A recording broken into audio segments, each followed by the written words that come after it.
예수님이 이 땅에 오신 이유에 대해서 오늘 47절에서 이렇게 말씀하고 계십니다. 47절 하반절에 보면 내가 온 것은 세상을 심판하러 온 것이 아니고 세상을 구원하려 합니다. 그렇게 말씀하고 있습니다.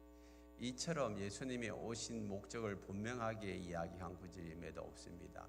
예수님이 이 세상에 오신 것은 심판한다는 것은 저 사람을 이제 잘못을 따져가지고 잘못했으면 멸망으로 또 잘했으면 구원으로 이렇게 인도하는 그런 것이 아니고 모두를 구원받게 하기 위해서. 그래서 가만히 있으면 다 멸망의 길로 가거든요. 우리 금방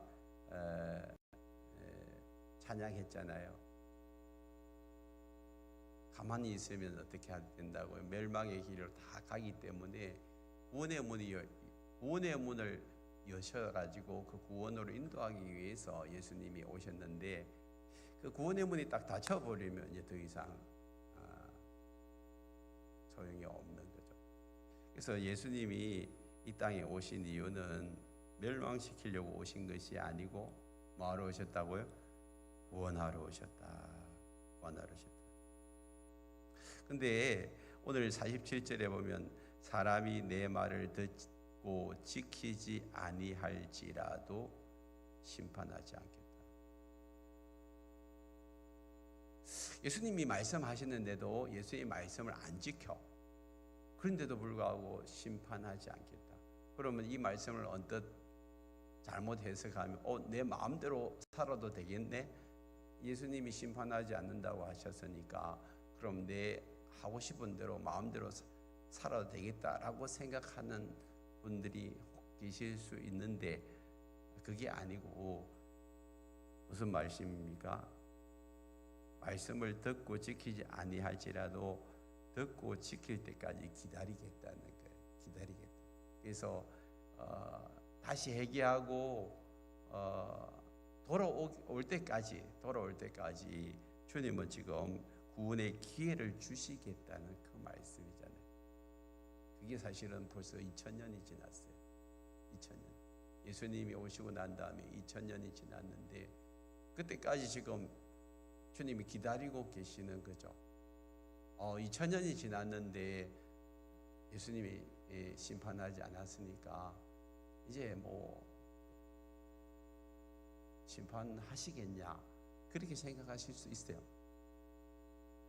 하나님의 시간표는 1000년이 하루라고 했으니까 하나님의 시간표는 이틀밖에 안 지났어요. 우리는 1000년, 2000년이 굉장히 긴 것 같지요. 하나님의 시간표는 짧아요. 하나님이 지금 이렇게 심판하지 않는 이유는 뭐 능력이 없어서가 아니잖아요. 그죠? 기다리는 거예요. 사실은 여러분 자녀도 똑같잖아요. 여러분 자녀들이 여러분 말을 잘 들으면 얼마나 좋겠어요.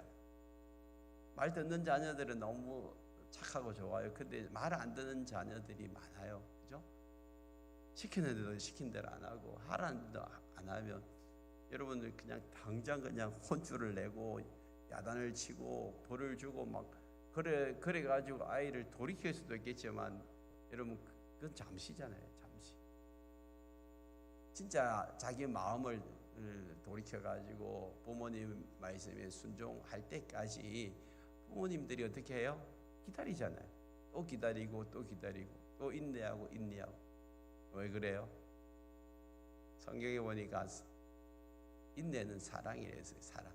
사랑은 오래 참는 거라 했어요. 그래서 예수님이 심판하지 않는 것은 인내하는 거거든요. 왜 내 말을 안 듣냐 하면 당장 벌을 줄 수도 있지만 또 기다리고 해서 다시 돌아올 때까지 회개할 때까지 그게 참 우리 주님의 마음 우리 하나님 아버지의 마음은 넓으세요. 우리 도대체 저 인간 저거 다 그냥 혼쭐 내버리고 그냥 끝내버리면 좋겠는데 하나님 그렇게 하지 않으신 거예요. 또 기다리시고 또 기다리시고. 그래서 저와 여러분들이 오늘 이 자리에 온 줄 믿습니다. 하나님의 끝없는 사랑이 우리를 하여금 이 자리에 오게 만들으시고 우리를 구원하시는 거죠.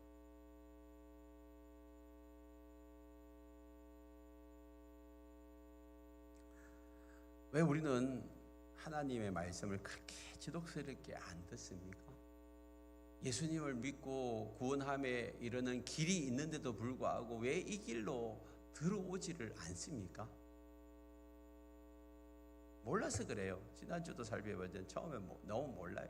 지금 영적인 세계가 있다는 것 자체도 모르는 사람들이 너무 많아요. 그냥 끝이지.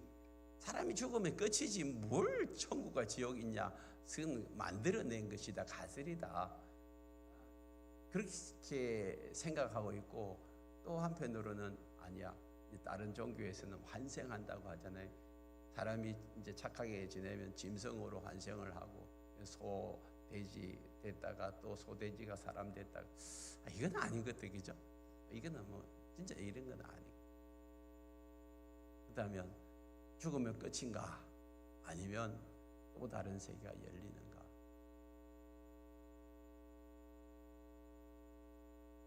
잘 모르겠죠. 죽어봐야 안다니까 한번 죽어보세요.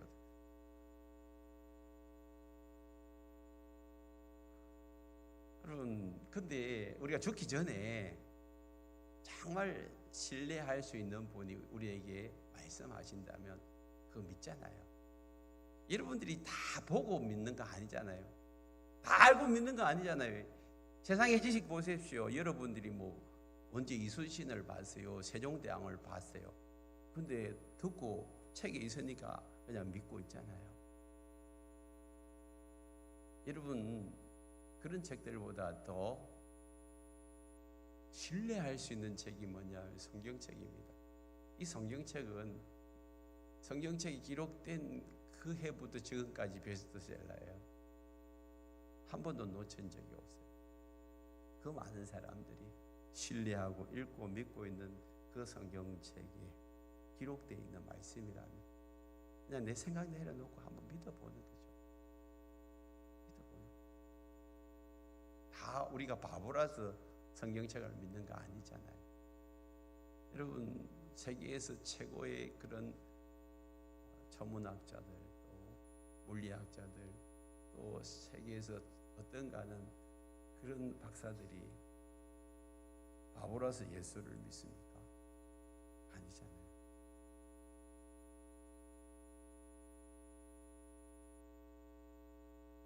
왜 우리가 하나님의 말씀을 자꾸 안 들으려고 하냐면 이 본성이 이제 흐려져서 그래요. 이 세상이 창조되기 전에 창세기 1장 2절에 보니까 이 땅은 혼돈과 이 공허와 흑암이 가득 차 있었다 그랬어요. 이 혼돈이라는 것은 무질서거든요. 그 다음에 이 공허는 텅 비어 있는 거예요. 아무것도 없는 거. 그리고 흑암 캄캄한 거예요. 이렇게 캄캄하니까 아무것도 갈 바를 알지 못하고 텅 비어 있으니까 너무 외롭고 힘든 거예요. 무질서한 거예요. 삶도 다 무질서한 거예요. 그게 사실은 예수 믿기 전에 우리의 영적인 상태를 이야기하는 거예요. 예수 믿기 전에 어디로 가야 될지 갈 바를 알지 못하고 내 영혼이 외롭고 힘들고 고통스러워 어려움 당했을 때 누구를 의지해야 될지도 모르고 삶도요 그냥 갈팡질팡하는 거예요. 무질서한 거예요. 왜? 죽고 난 이후의 세계를 모르니까.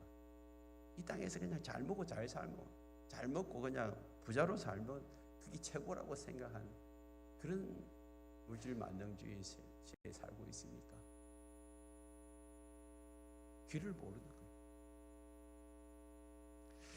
그런데 성경은 우리에게 분명히 이야기하고 있습니다. 이전에는 너희가 그런 어둠 속에 속한 자였고 어둠의 일에 참여하였지만 그래서 그 결과 죄와 사망과 저주가 너를 끌고 가고 있지만 질병의 근세가 너를 끌고 가고 있지만 이제 창세기 1장 3절에서 빛이 있으라고 말씀하시고 난 다음에 그 흑암의 세계가 물러가고 공허의 세계가 물러가고 혼돈의 세계가 물러가고 자연 질서가 새롭게 형성되어지는 것처럼 예수를 믿고 나면 너 안에 있는 모든 혼돈과 공허와 흑암이 물러갈 것이다. 그것이 요한복음 1장 9절 말씀이잖아요. 참빛 그 세상에 와서 각 사람의 비추는 빛이 있었나니. 이 빛이 누구예요? 예수 그리스도.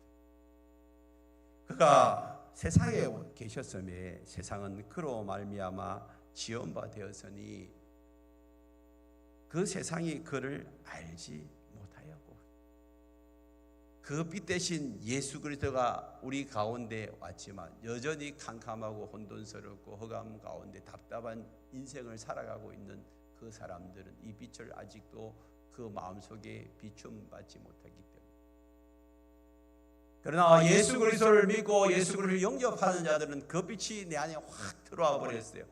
그래서 우리 안에 있는 모든 어둠이 떠나간 줄 믿습니다.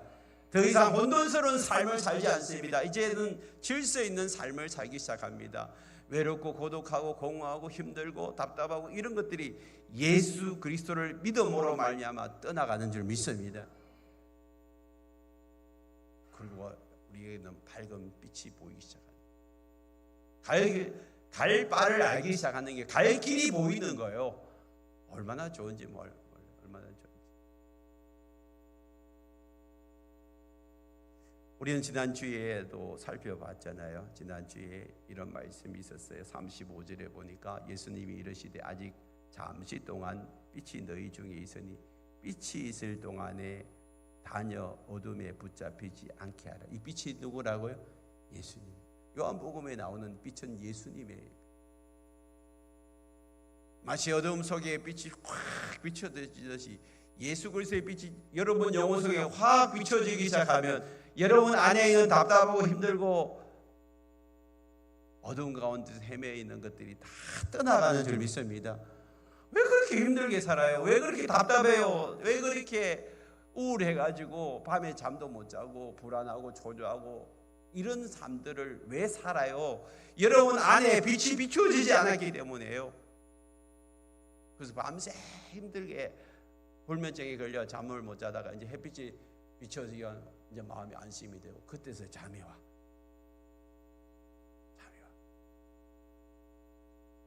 여러분, 우리의 영혼의 불안과 초조와 불안과 답답하고 공허한 것들이 여러분 영혼 가운데 빛이 비추어지기 시작하면 여러분 오늘 이 시간에 어두움은 다 물러가는 줄 믿습니다. 마음을 활짝 여십시오. 예수 그리스도를 내 마음속에 영접하시면 돼요. 그래서 빛이 있는 동안에 너 어둠에 붙잡히지 않도록 해라. 어둠에 붙잡히는 거예요. 어둠의 근세에 사로잡히는 거예요. 그런 사람들은 그 가는 곳을 알지 못한다 했어요. 뿐만 아니라 36절에서도 너희에게 아직 빛이 있을 동안에 빛을 믿으라 그랬어요. 예수님이 십자가에 달려 돌아가기 전에 예수님을 믿으라는 거예요. 그리하면 빛의 아들이 되리라. 빛의 자녀가 되리라. 다른 거 없어요. 믿는다는 것은 예수님을 영접하는 것이고 내 마음속에 모셔드리는 것이에요.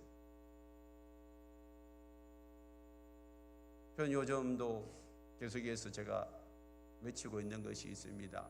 칼럼에 덕지르고 해놨는데 성령님 인정합니다. 성령님 환영합니다. 성령님 모셔드립니다. 성령님 의지합니다. 성령님 나와 같이 하여 주십시오. 성령님 오시면 나 아무것도 할 수 없습니다. 그렇게 외칩니다. 저는 이거 어디서 배웠냐면 조영기 목사님한테 배웠어요. 조영기 목사. 한평생 그분이 이렇게 성령님과 함께 의지하면서 목회할 때 하나님 그에게 놀라운 은혜를 부어주셨잖아요. 저도 부족하지만 성령님과 같이 하여 주시고 함께 하여 주셨어요. 성령님 저를 통하여서 하나님의 일을 감당하기를 원합니다. 오늘 이 자리에 올라오기 전에도 성령님 주 예수 그리스도의 은혜와 하나님의 사랑만 전하다가 내려오게 해주세요. 그렇게 기도하고 왔어요.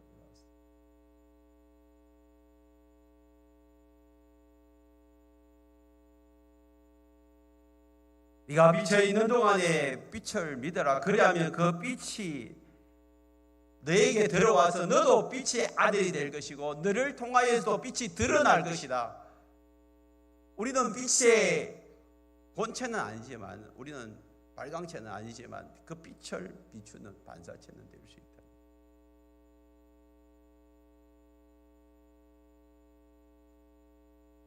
여러분, 우리는 어둠에 속한 자가 아닙니다. 이게 예수 그리스도 안에 들어오면 이 어둠은 물러가게 되고, 이전에는 어둠에 속한 자고 이전에는 어둠의 일에 참여하여서 온갖 더럽고 탐욕에 사로잡혀 있고 이런 죄와 저주와 질병과 또한 사망의 근세들, 저주의 근세들이 나를 사로잡았지만 이제는 뭐요? 예수 그리스도 안에서 빛의 자녀가 되어졌어요. 지난주 우리가 큐티하면서 데살로니가서 5장에서 이렇게 살펴봤습니다. 5장 9절에 보면 하나님이 우리를 세우시면 노하심에 이르게 하심이 아니요 오직 우리 주 예수 그리스도 말미암아 구원을 받게 하려 하십니다. 우리를 세워 주신 것은 이제 우리가 구원을 받는 거예요. 하나님의 진노와 하나님의 그런 멸망의 자리에, 심판의 자리에 우리를 들어서게 하기 위한 것이 아니고 우리를 구원하셔서 너희를 통하여서 또 다른 사람들을 구원하게 하시기 위해서 우리를 불러주셨다. 주님 말씀하신 줄 믿습니다. 그래서 그런 사람들은 10절에 보니까 예수께서 우리를 위하여 죽으사 우리로 하여금 깨어있든지 자든지 자기와 함께 살게 하려 하심이라. 다른 거 없어요. 예수님이 우리를 부르신 것은 예수님이 우리와 함께 사는 거예요. 여러분, 우리가 힘이 없고 나약하지만 예수님 딱 붙들고 있으면 구원의 길을 놓치지 않는 줄 믿습니다. 아니, 예수님이 우리를 붙잡고 있기 때문에 예수님과 함께 살면 돼요. 나는 연약하고 부족하고 나에게는 아무런 능력이 없어도 괜찮아요. 제가 종종 잘 이야기하잖아요. 여러분, 여기서 비행기 미국 가려면 비행기를 타시면 돼요. 비행기를 타는데요, 여러분 그냥 비행기 안에 들어가면 돼요. 그러니까 돈을 지불하고 비행기 안에 들어가면 되잖아요. 비행기 안에 들어가면 우리는 미국 갈 수 있단 말이에요. 예수님은요, 우리에게 비행기 싹 안 받고 그냥 들어오라고 하면, 문을 열고 들어오라. 그럼 우리는 타기만 하면 되잖아요. 공짜로 타기만 하면 돼. 이것도 못 하겠어요. 타기만 하면 구원의 길로 가는데,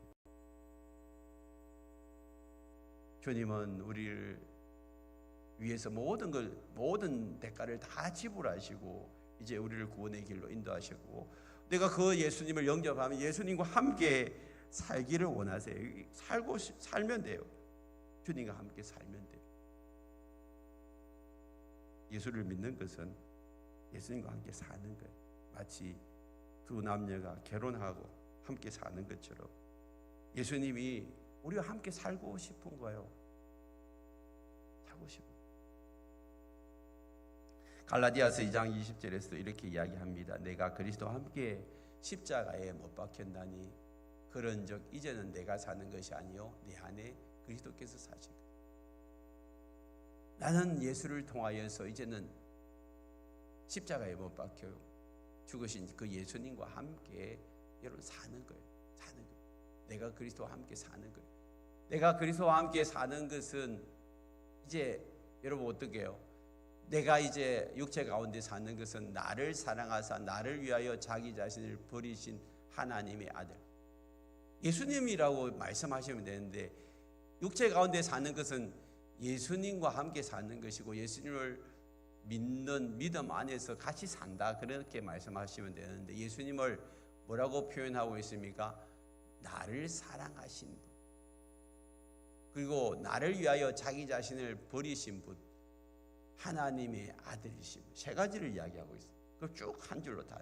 예수님은 진짜 여러분 사랑하고 계신 줄 믿습니까? 여러분, 예수님이 여러분들을 너무 사랑하고 있다니까. 그래서 오늘 이 자리에 부르신 거예요. 그리고 그분은 나를 위해서 먼저 자기 자신을 십자가에 희생제물로 내어놓으신 분이에요. 왜? 죄값을 치르시기 위해서. 그분은 바로 하나님의 아들이세요. 그분이 나와 함께 살려고 이 땅에 오셨다니까. 그분을 믿는 것은 예수님과 함께 사는 거예요. 예수님과 함께 사는 것이 왜 그렇게 중요할까요? 오늘 보세요. 오늘 본문에 이렇게 말씀하고 있어요. 44절에 예수님께서 외쳐 이르시되 나를 믿는 자는 나를 믿는 것이 아니요 나를 보내신 이를 믿는 것이고 나를 보는 자는 나를 보내신 이를 보는 것이다. 여기 보니까 나를 보내신 이가 누굴까요? 하나님이에요. 그러니까 나를 믿는 자는 나를 믿는 것이 아니고 나를 보내신 인 하나님을 믿는 것이고 나를 보는 자는 나를 보내신 이 하나님을 보는 것이다. 이 말을 한다고 사람들이 예수님을 돌로 쳐 죽이잖아요. 그전에도 이렇게 말씀했어요. 요한복음 10장 30절에 보면 나와 아버지 하나님은 하나다 그랬어요. 나와 아버지 하나님은 하나다. 예수님은 목수의 아들로 태어나 사람인데 하나님은 신이신데 유대인들이 볼 때는 이 목수 예수하고 어떻게 하나님하고 똑같단 말이에요. 이게 저놈 하나님의 이름을 망령되이 했기 때문에 우리 돌로 쳐 죽여야 된다. 그래가지고 돌로 쳐 죽이잖아요. 아니 유대인들은요 자기 입으로 하나님이라고 함부로 말을 안 해요. 야훼라는 말도 잘 못해요. 여호와라는 말을 못해가지고 성경에 여호와 야훼 나오면 그걸 읽을 때는 아도나이 그렇게 읽어요. 그만큼 하나님에 대해서 존경하는 마음으로 함부로 입을 안 여는데 예수 저자가 하나님하고 쥐하고 똑같대. 그러니까 저는 돌로 쳐 죽여야 돼. 그러면서 그 사람들이 돌로 쳐 죽이려고 하잖아요. 그런데도 불구하고 우직하게 끝까지 예수님 포기하지 않는 것은 하나님하고 나하고 하나다. 나를 본 자는 하나님 본 것이고 나를 믿는 하나님 믿는 거예요. 그러니까 사람들이 유대인들이 그냥 뒤집어지잖아요. 그래도 그 죽이라 하죠. 죽이죠. 좀 죽이. 왜 그럴까요? 그게 사실이니까. 그게 사실이니까. 하나님이신 예수님이 이 땅에 오셔가지고 사람의 몸을 입으셔서 이 사람의 몸을 입고 오신다는 것은요 한계를 뒤집어 쓴 거예요. 예수님은 원래 무소부재하신 분, 어디나 다 계신 분이 하나님이시 무소부재하신 분인데 인간의 몸을 입고 온다는 것은 한계를 뒤집어 쓰는 거예요. 그래서 예수님이 유대 땅에 와가지고 그 베들레헴에서 태어나서 나사렛에서 자랄 때 예수님은 거기에만 계셨어요. 거기만. 그리고 나사렛에서 어디요? 예루살렘 갈 때는 친히 걸어가셔야 돼. 그리고 잠을 주무셔야 되고 배고픈 드셔야 돼.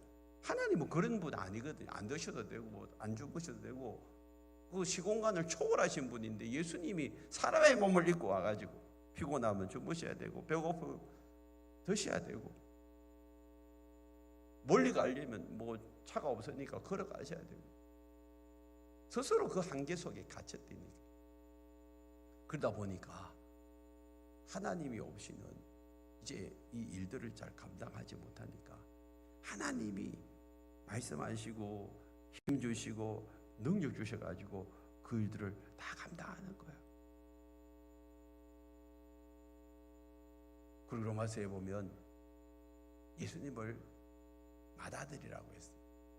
저 사람이라 했어요. 그러면 그 둘째 사람도 있고 또 맏아들이 있으면 둘째 아들, 셋째 아들이 있잖아요.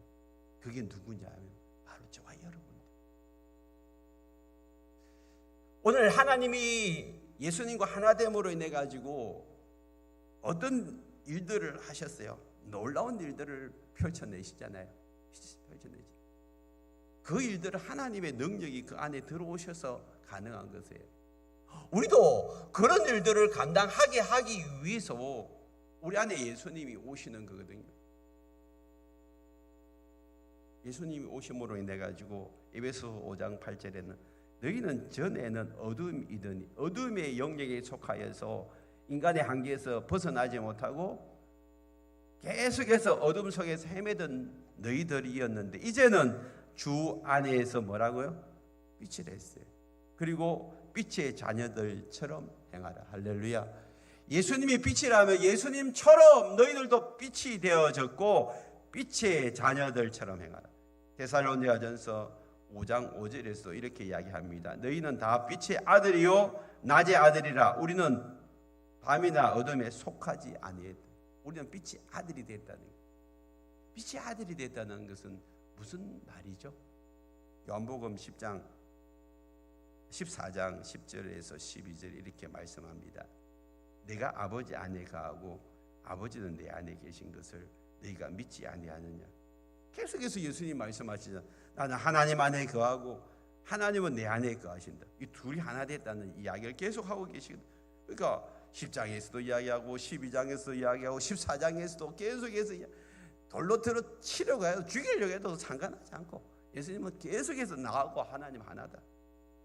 그 이야기 하시고 난 다음에 뭐예요? 자, 그리고 난 다음 내가 너희에게 이르는 말은 스스로 하는 것이 아니라 아버지께서 네 안에 계셔서 그의 일을 하시는 것이다. 하나님이 나에게 말씀하시고 하나님의 능력 주셔서 성령을 물붓듯이 기름 부어 주셔서 두루 다니면서 소경된 자를 눈뜨게 만드시고 죽은 자를 다시 살리시는 그 능력을 하나님 아버지께서 나에게 지금 부어주고 계신다.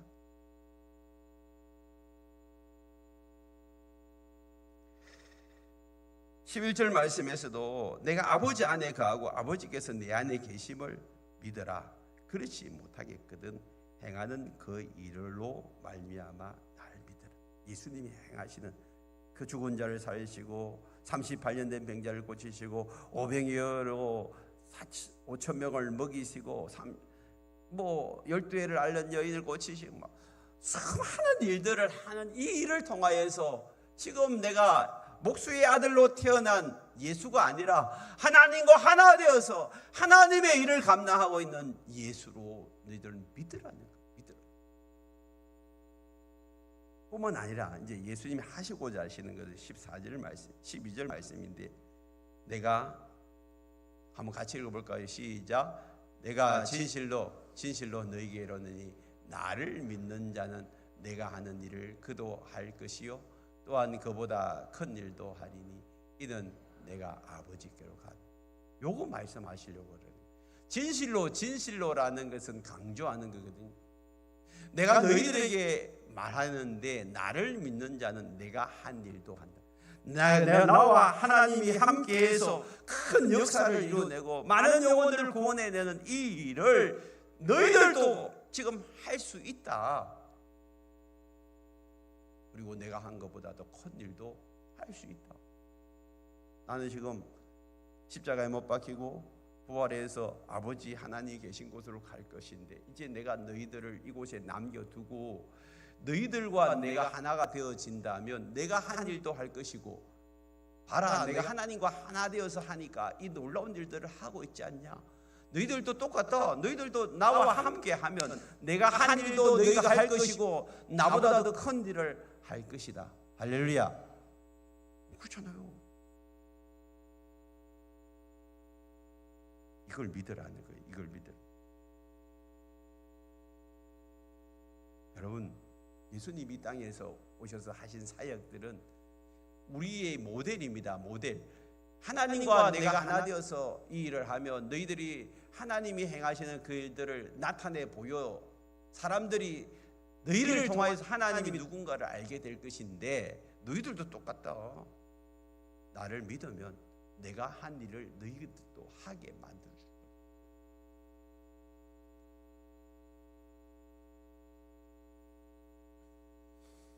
예수님이 하신 가장 큰 일은 뭘까요? 구원입니다. 영혼 구원이에요. 결국에는요 기적을 나타내시고 병든 자들을 일으키시고 죽은 자를 살리시는 이유는 주변에 있는 수많은 사람들이 하나님이 어떤 분인가를 알고 그 하나님을 믿으라는 거죠. 그리고 그 영혼들을 구원하기 위해서. 그래서 자기 자신이 기적만 나타내신 분이 아니라 친히 자기를 십자가에 희생 제물로 드리잖아요. 아니 살려면 얼마든지 살 수 있는 그분이 자기를 죽음에 내어주잖아요. 뭐 때문에? 나를 사랑하기 때문에. 이 길이 나를 위해서 자신이 십자가에 돌아가셔야만이 죄의 대가를 치르시는 것이고 우리를 구원할 수 있기 때문에 신이 자기를 희생제물로 내어놓잖아요.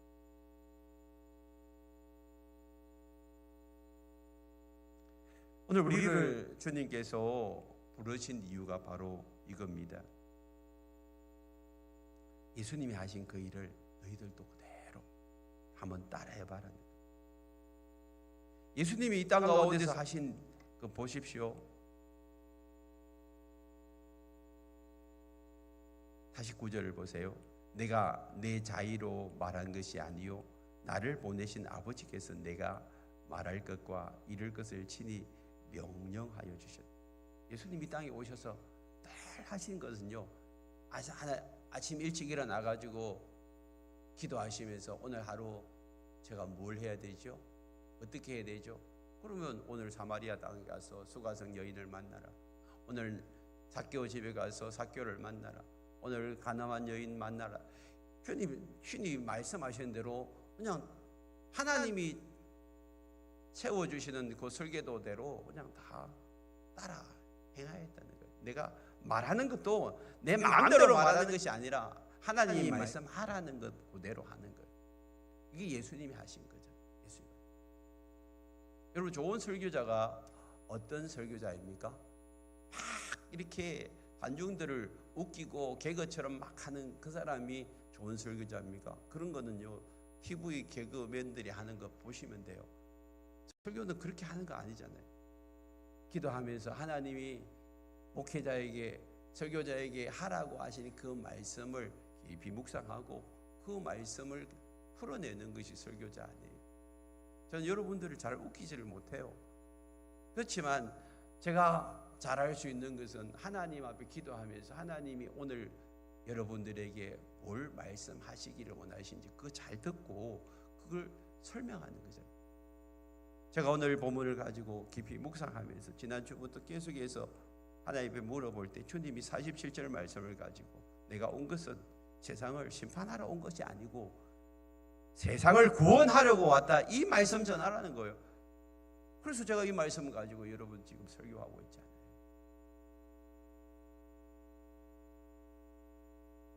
똑같아요. 여러분도 이제 오늘 이 말씀 듣고 여러분들이 그 말씀대로 순종하여 보세요. 50절 말씀 보세요. 나는 그의 명령이 영생인 줄 아노라. 하나님이 나에게 말씀하신 것은 영생이다. 영원히 살게 하기 위한 구원의 길로 인도하기 위한 것이다. 그게 영생이잖아요. 천국이요 구원의 길이요. 그렇다면 오늘 저도 여러분들에게 말씀하고 싶은 것은 이거예요. 주의 말씀대로 순종해서 영생의 길로 나아오라는 거예요. 지금 우리가 주님의 길로, 영생의 길로 나아가지 못하는 것은 하나님이 말씀하셨음에도 불구하고 귀가 닫히고 눈이 가리워져 가지고 하나님의 음성을 못 들으니까 순종을 안 하는 거예요. 이게 뭐 예수 믿는다고 뭐 천국 가냐, 예수 믿는다고 뭐 구원 얻냐, 이런 내 생각에 갇혀 있는 거죠. 여러분, 이 땅 가운데서 주님이 오신 목적은 뭐예요?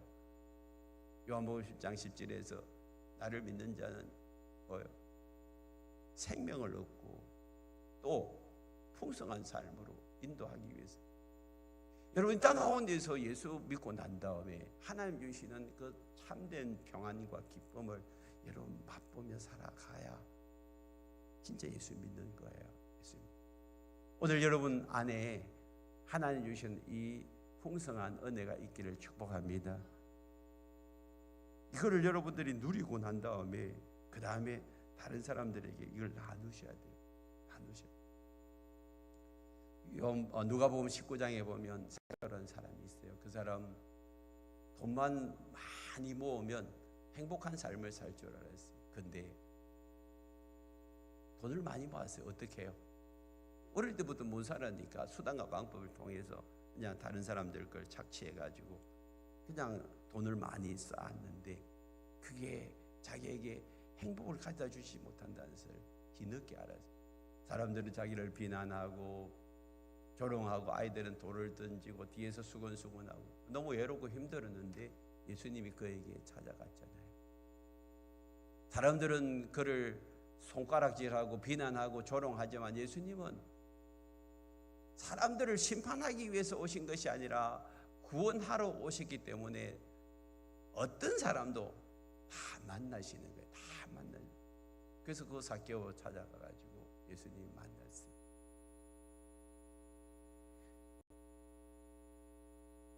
그리고 그 삭개오를 만나니까 삭개오가 회개하고 자기가 지금까지 물질을 쫓아 살아왔는데 이제 물질을 다 내려놓겠습니다. 주님 따르겠습니다. 그럴 때 주님이 이렇게 말씀하잖아요. 누가복음 19장 9절에 보면 오늘 이 구원이 이 집에 이르렀다. 그리고 인자에 온 것은 잃어버린 자를 찾아 구원하러 오셨다. 잃어버린 자를 찾아. 주님이 오신 목적이 이거죠.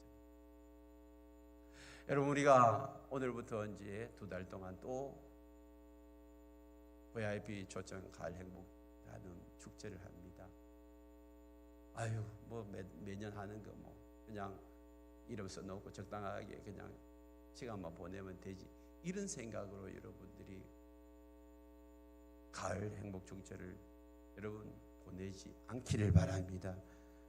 여러분, 이 땅에 예수님이 오신 이유가 바로 이건데요.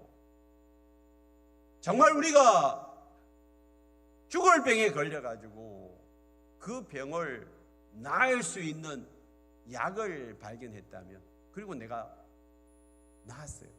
아니, 정말 말기암에 걸렸는데 어느 병원에 가서 치료해가지고 그 말기암에서 고침받고 이제는 깨끗하게 나음을 얻었다면 여러분들은 그 약을 소개하지 않겠어요? 그 병원을 소개하지 않겠어요?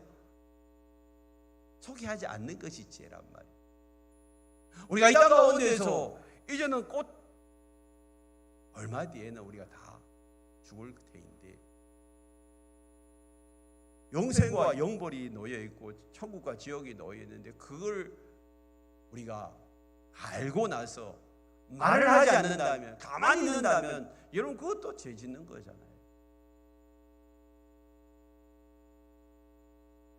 오늘 우리가 이것을 먼저 알았어요. 그리고 예수님이 우리에게 먼저 오셔서 내가 한 일을 또 하라고 말씀하세요. 그 일을 하면서 우리가 알 수 없는 놀라운 능력들이 또 나타나요. 귀신이 쫓겨나기도 하고 병든 자들이 일어나기도 해요. 하나님이 저를 통하여서 귀신을 쫓아내시고 병든 자를 일으켰다면 여러분도 할 수 있는 거잖아요. 믿는 자는 다 할 수 있어요. 왜? 뭐 때문에? 영혼 구원하라. 영혼 구원하라. 죽을 영혼 살려내라고 우리를 부르신 줄 믿습니다. 2달간 우리가 해야 될 일은 집중하십시다. 또다시 기도하면서 하나님, 지난번에는 내가 실패했어요. 우리가 떠내려가는 그 물에 떠내려가는 그 사람에게 튜브를 던졌는데 그 사람이 놓쳐가지고 못 잡았어요. 그렇다면 포기할 거예요? 그 사람이 둥둥 떠내려가는데 또다시 가서 튜브를 던져야죠. 그리고 그 사람을 구원해내야죠. 살려내야죠. 그게 우리가 해야 될 중요한 하나님 맡기신 사명이에요. 남은 생에 우리를 통하여서 그 구원의 길로 그 영혼들을 건져내는 이 2달간의 그 기도하면서 영혼을 잘 섬기고 그들에게 감동을 줘서 주님께로 인도하여 우리 모두가 구원함을 얻고 목장들마다 한 영혼씩 열매 맺는 놀라운 역사가 일어나는 이번 축제 기간이 되기를 바랍니다. 우리 함께 찬양